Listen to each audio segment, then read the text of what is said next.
Hello বন্ধুরা, দেখো আজকে হলো রবিবার। আজকে রবিবার মানে ভীষণ জোরদার খাওয়া দাওয়া হয় আর কি সব বাড়িতেই।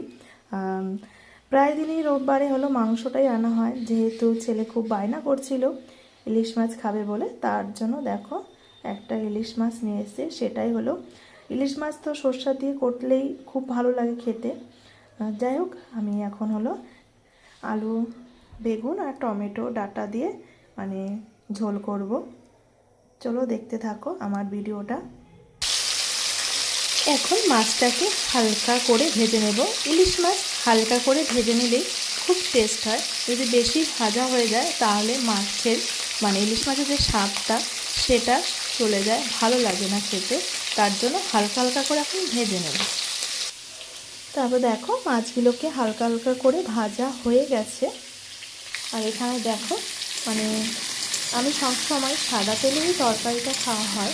আজকে যেহেতু ইলিশ মাছ করছি তার জন্য তোমার সর্ষের তেল দিয়ে করছি।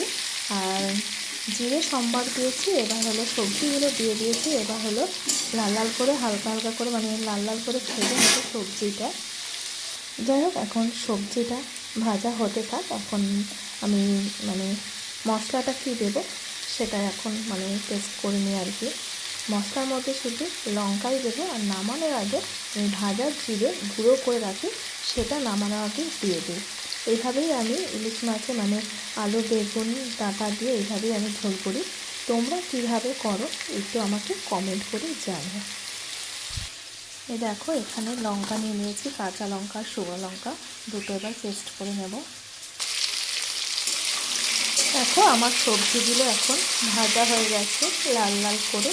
এবার আমি যে মশলাটা করেছিলাম সেটা এখন দিয়ে দেবো।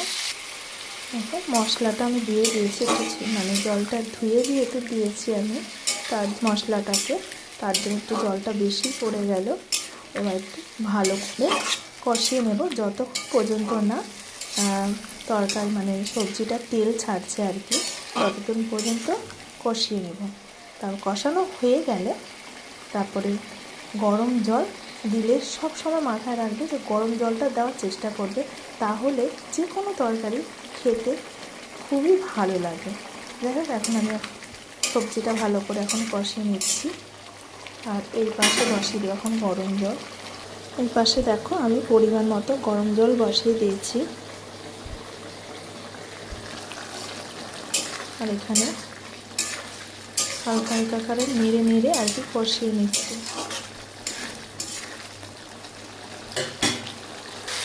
দেখো